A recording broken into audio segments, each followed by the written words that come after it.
12:45, and so I am beginning. Thank you for coming.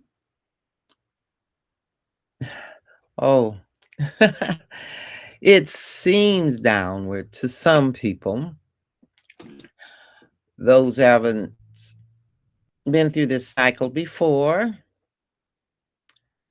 those who may have never been on the outside before, because we always thought we were on the inside, and those who always believed in what's being celebrated on the 250th anniversary. And that's another discussion. But understanding, and we must understand that whenever things seem so bleak in one way, there's a whole lot of good happening that's not being seen. And we also have to take responsibility for the karma of this country, because we have all bought into that Declaration of Independence, which was a lie when it was written. And we can find all kinds of quotes about what happens when you build things on lies and sand. So, I, being a writer and storyteller, I love words and I like to play with them. Particularly, I like to take words, a word that I like, and create sentences or affirmations. And I've done that with woke, because this is the 21st century. It is not 1984. And that was a book that was written, but sadly, it has actually been taken by people because language is being very misused. And those things which we see as positive have been cast aside by some who have another view. But as a human person, as a living being, I like being woke up. I like being awake. I like being with people who have woken up. To take a word like woke and attempt to denigrate it, to make it less than, to outlaw it, shows a height of ignorance we can feel pity for. So, to help people understand why woke is such a wonderful word, I came up with 7 concepts.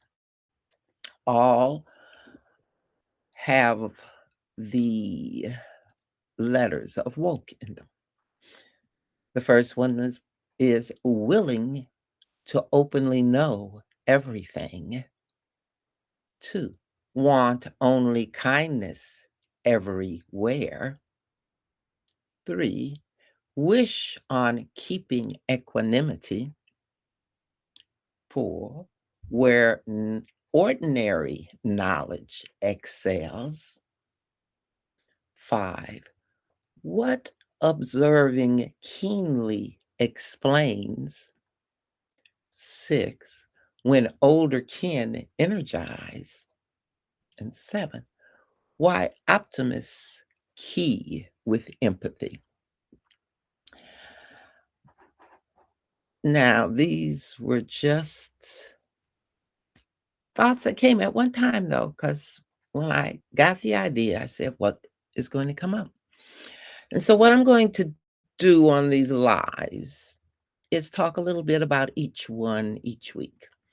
And I'm going to start with why optimists key with empathy. Now, key in this sense is meaning the use of empathy. It's like, in a way, unlocking, but it's also used as a tool. It's an old use of the word key. but it means leading with empathy. And you must lead with empathy if you're an optimist living in a world ruled by pessimists and ignorance.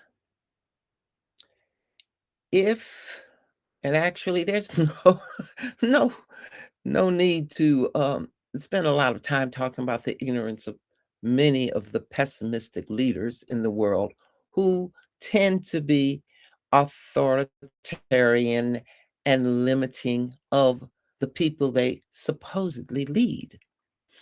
Now, what I find is the biggest problem with human beings is the need to be led. Every culture, every religion basically says we're all people and have abilities and these minds and we can do so much. But instead of every culture and every religion really pushing people to develop their own inner and outer leadership, we continue to follow the need to be led, which is totally against any real definition of democracy, which should be a collaborative, collective process with several collaborators reporting and leading together based on the input they've received from the people they represent. That's the ideal or idea of this country. But as we're seeing, everything can be challenged. Everything is impermanent. Everything is constantly changing. And this is not the end of the world. This is just a major change in the history of this country called the United States of America. And we're fortunate to be living in it. But getting back to the woke quality we're talking about today is why optimists key with empathy. I'm an optimist.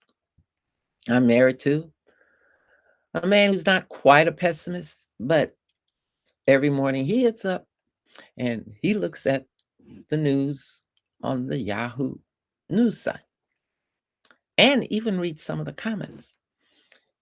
I don't do that.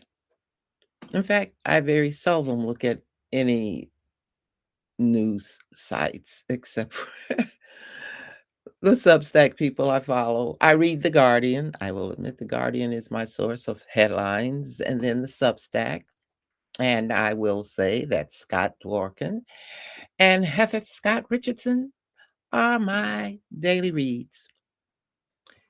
Heather, because she puts all of this in perspective historically, which lets me know and lets me be optimistic because most of this has happened before. And the problem now, and why so many people feel so overwhelmed, is that this technology, this whole AI, this whole money, all of this stuff in our faces makes all of this, the corruption and the thievery more prominent. And particularly since the thieves are just trying to act like it's 1984 and to act as if anything anyone does is going to last forever. It's not.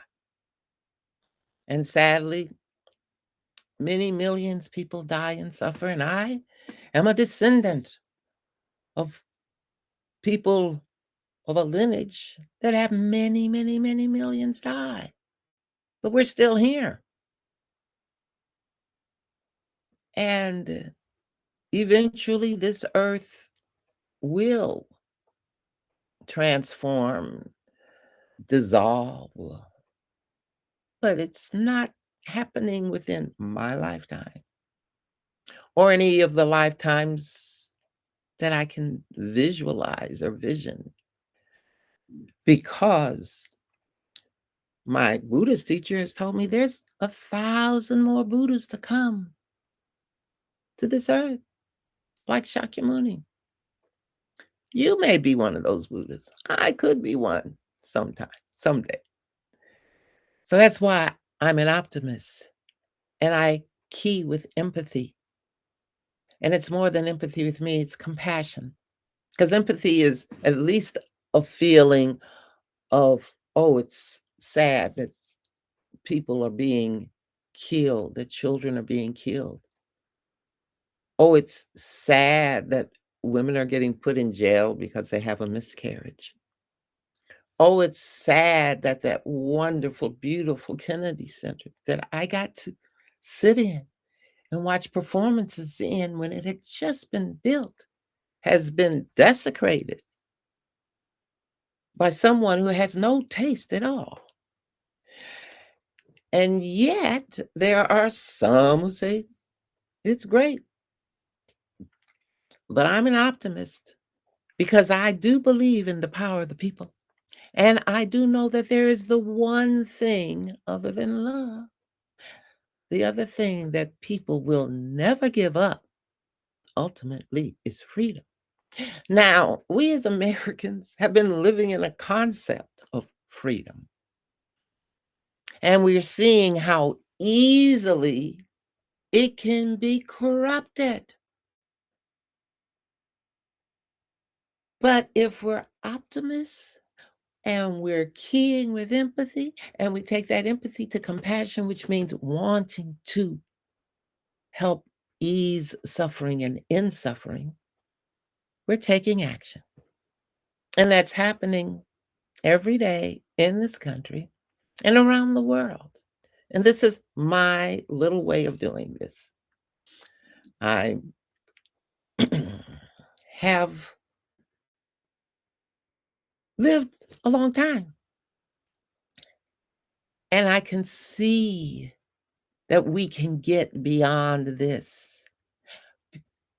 And this is leading up to the stories because as a storyteller, I like to tell stories.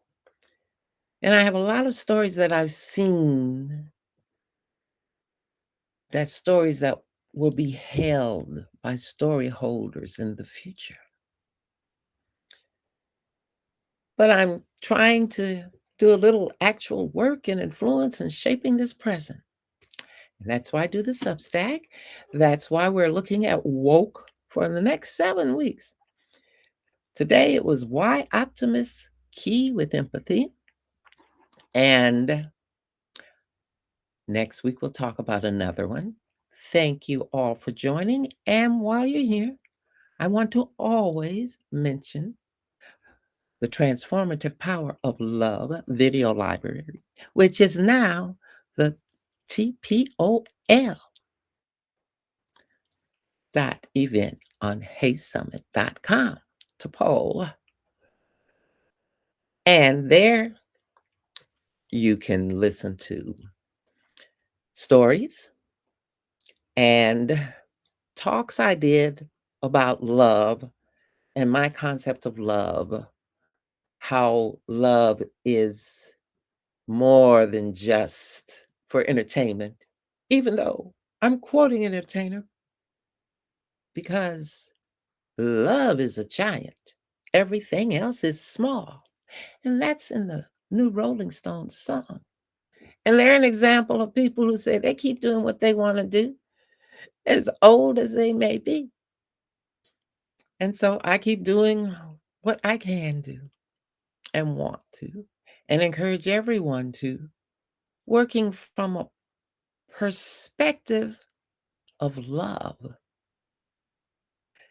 And love is creative and a whole lot of other things. Love is also and can be a framework for leadership.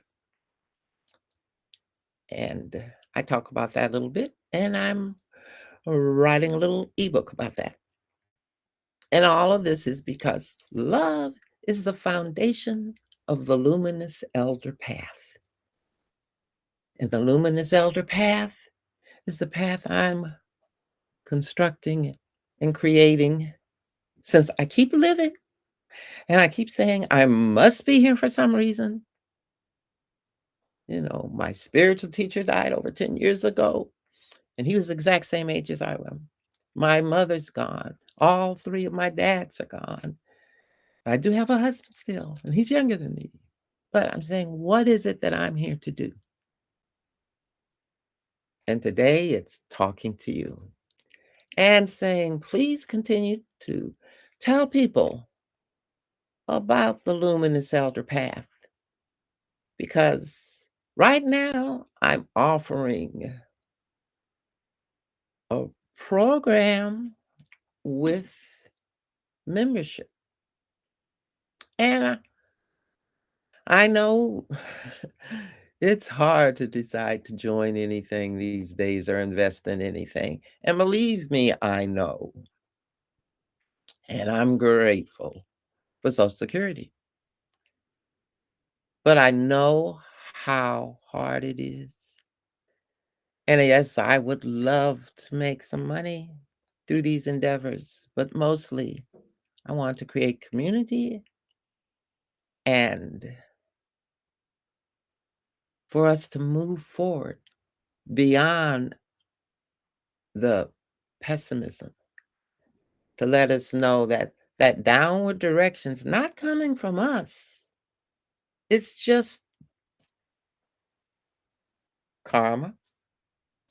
And we must figure and think in our heads, these optimists do, that for as downward and negative and pessimistic and ignorant as what's been pushed into our face, there's something wonderful and magic and powerful and creative happening right on this earth, in this universe, in these planets that some people foolishly think they're going to be on in 5 years. So, thank you for listening. Next week, we will explore another understanding of woke. And until then, try and see the glass half full.